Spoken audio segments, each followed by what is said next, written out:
My fiancé said, "I'm moving in with Anthony. We're having a baby together." I replied, "Congratulations."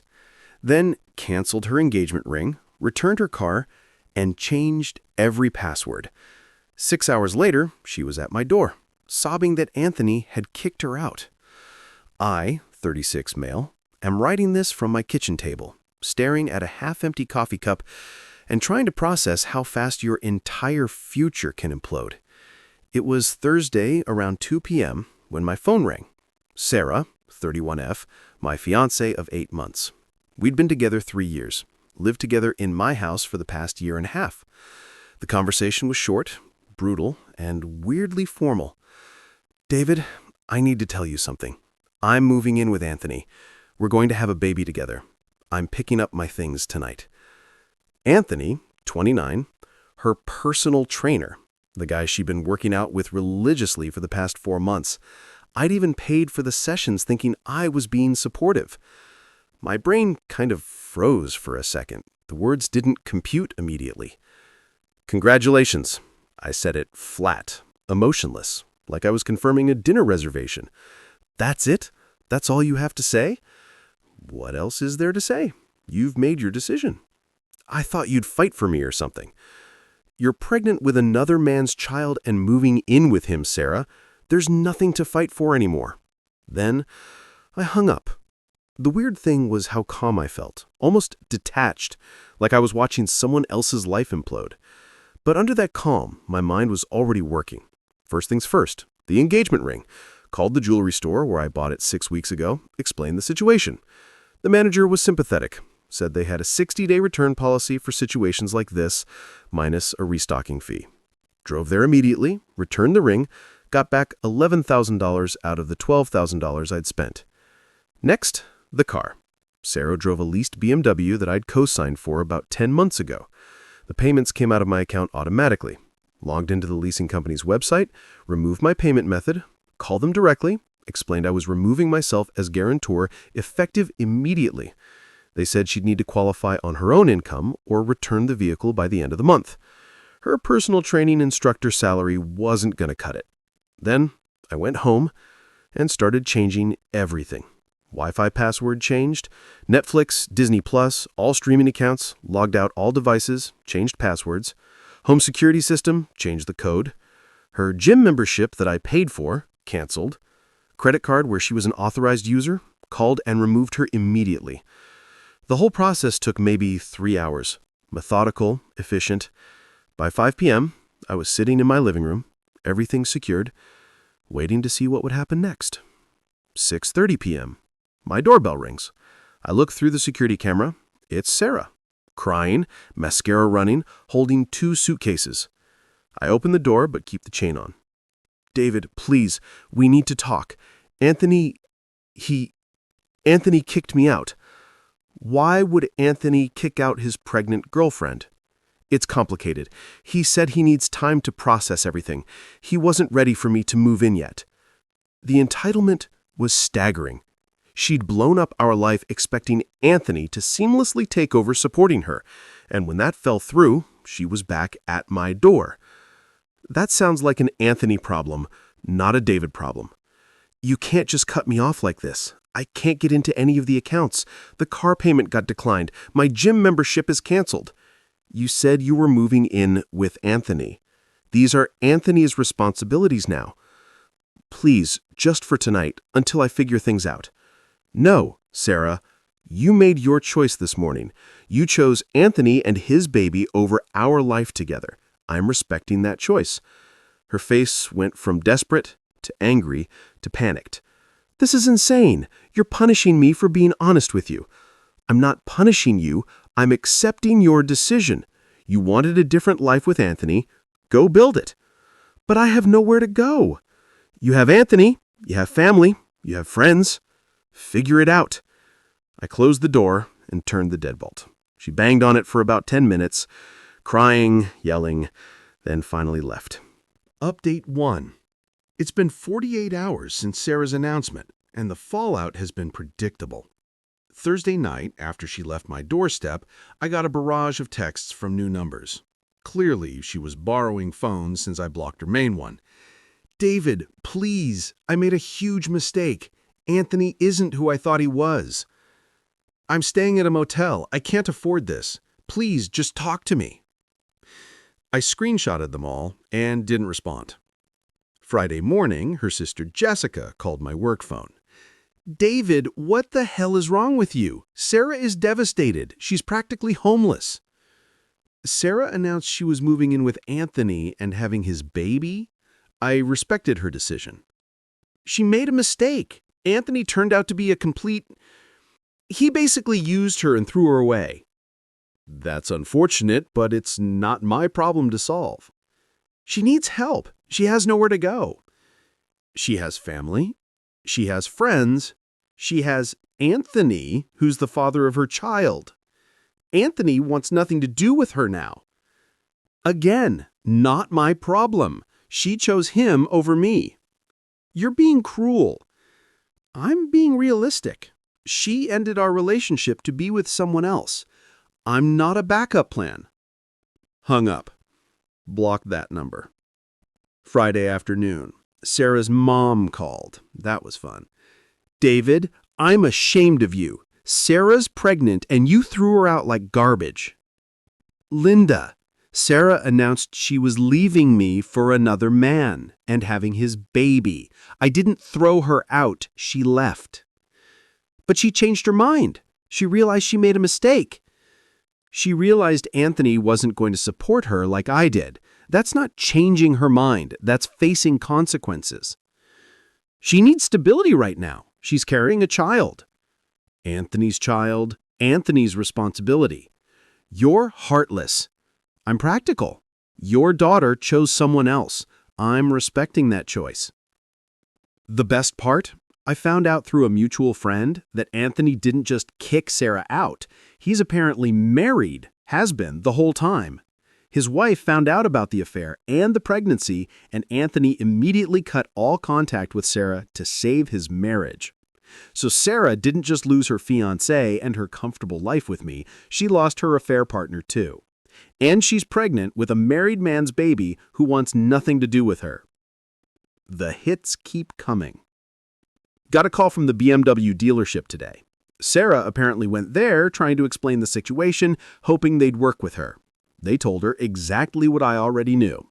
Without a co-signer with good credit, she doesn't qualify for the lease. She has until the end of the month to return the car or face repossession. She's been posting cryptic things on social media about learning who people really are and fake love.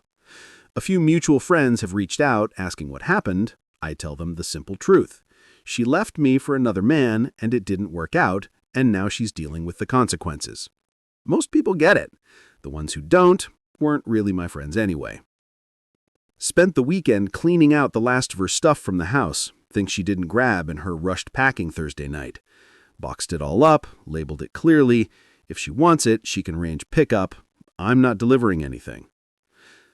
The house feels different now. Quieter, but in a good way. No more walking on eggshells, wondering if she's texting Anthony. No more paying for gym sessions with her trainer. No more subsidizing a lifestyle for someone who is planning to leave me for another man. Update 2. 1 week since the phone call that changed everything. The entitlement has reached new heights. Monday morning, I got a letter, not an email, not a text, an actual certified letter from Sarah. She'd had it delivered to my workplace. The letter was 3 pages of handwritten drama about how I abandoned her in her time of need and how she never meant for things to happen this way. The kicker was the last paragraph where she demanded I pay for her hotel costs until she gets back on her feet and suggested we go to couples counseling to work through this betrayal. The betrayal. She cheated on me, got pregnant by another man, and announced she was leaving me for him. And I betrayed her by not funding her life afterward? I showed it to my lawyer friend Tom over lunch. He laughed so hard he nearly choked on his sandwich. She wants you to pay her bills after she left you for another guy, and she called it your betrayal? Apparently, I'm supposed to be her safety net indefinitely. Save this letter. If she escalates, this shows her mindset clearly. Tuesday, the financial reality hit her harder. Got a call from my bank. Sarah had tried to use the credit card I'd canceled, multiple attempts at different stores. The bank flagged it as potential fraud until I explained the situation. Called the credit card company, confirmed she was no longer an authorized user, and asked them to note that any attempts to use the card were unauthorized. Wednesday brought the family intervention. Sarah's parents showed up at my house unannounced. I watched them through my security camera for a few minutes before answering. "Linda, Mike," I said as I opened the door. "David, we need to talk." Sarah's dad, Mike, looked uncomfortable but determined. "Son, Sarah made a mistake, but you can't just cut her off completely." "Mike, she didn't make a mistake. She made a calculated decision to leave me for another man. The fact that it didn't work out doesn't make it my responsibility. She's pregnant. She needs support. Anthony's baby. Anthony's support or your support, not mine. Anthony is married. He was using her. That's something she should have figured out before cheating on me with him. Look, we know she messed up, but there's no... But Mike, she chose Anthony. I'm respecting that choice. She's made adult decisions. These are adult consequences." They tried for another 20 minutes, cycling through guilt, logic, and finally threats about doing the right thing. I stayed calm, stuck to facts, and eventually they left. Thursday was when things got really pathetic. Sarah showed up at my gym, the one I still go to, not the fancy place where she met Anthony. She cornered me by the free weights. "David, please just listen to me for 5 minutes." "I have 3 minutes. Clock's ticking." "I know I messed up. I know I hurt you, but I'm pregnant and scared, and I don't know what to do." 2 minutes. "Anthony lied to me about everything. He's married. He never intended to leave his wife. He just wanted to have an affair. I was so stupid." 1 minute. "I miss you. I miss us. I know we can work through this if you just give me a chance." Time's up, Sarah. You didn't make a mistake. You made a choice. You chose to cheat with Anthony. You chose to get pregnant by him. You chose to leave me for him. The fact that he turned out to be exactly what everyone except you could see doesn't change any of that. "But I love you." No, you love what I provided. Stability, financial security, someone to take care of you. Anthony offered excitement and adventure until reality hit. Now you want your safety net back. That's not true. You announced you were having another man's baby and moving in with him. Everything I did afterward was just accepting that reality. If Anthony had been everything you thought he was, you'd be happily setting up house with him right now. I grabbed my towel and headed for the exit. Find a new gym, Sarah. This one's mine. Got a text later that evening from Jessica.